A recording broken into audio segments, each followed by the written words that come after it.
It's been nearly 2 weeks since the Independent Electoral Boundaries Commission restarted the continuous voter registration.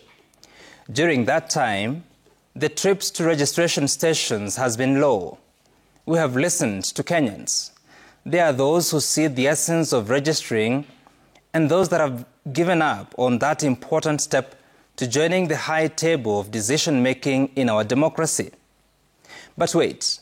Have we understood how consequential such a move would be? I look at the Constitution of Kenya that has defined our aspirations for the last 15 years. And in it, you will see the word democracy mentioned 6 times. At every mention, it is followed by words like social justice, participation of the people, regular free and fair elections, human rights, rule of law, and more. Largely recognizing the importance of human dignity and the voice of each one of us when public decisions are being made. However, there are constitutions and then there are politicians. They come in many colors, but mostly they are defined by interests. And those interests can vary in as many ways as there are politicians. Sometimes those interests are ethnic, or is it tribal? They are economic, or is it commercial? Sometimes financial, but mostly about preserving power, however small in scope. And recently, we have seen the political class retreat to their interest cocoons to scheme on how best to capture seats in the upcoming by-elections. We have seen some candidates bought off, ceding space for alternative candidates. In some, we have seen a political party negotiating with aspirants to step down in exchange for government jobs and cash awards.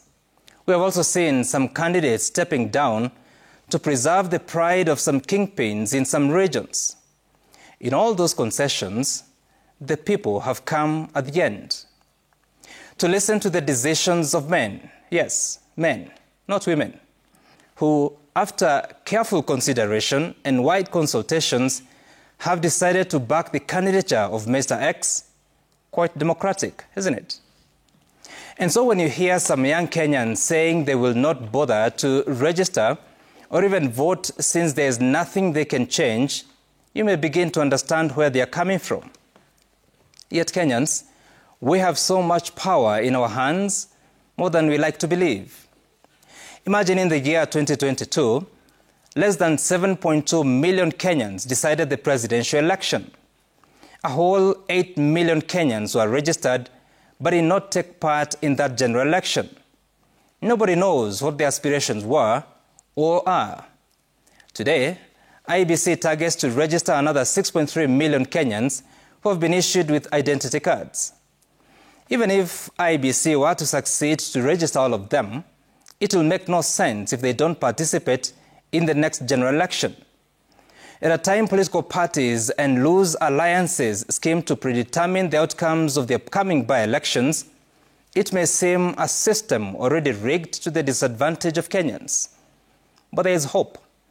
How about getting involved, including in those political parties, to stamp the authority of Kenyans in how they are governed all the way from the community level to political parties and the institutions of governance?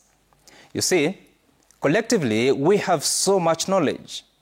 At individual level, each of us knows something. Each of us has an idea of what the right thing to do should be. Each of us knows which road requires attention.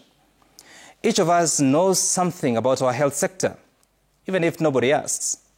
Each of us, indeed, makes a decision on what to eat, when to eat, where to eat, and with whom.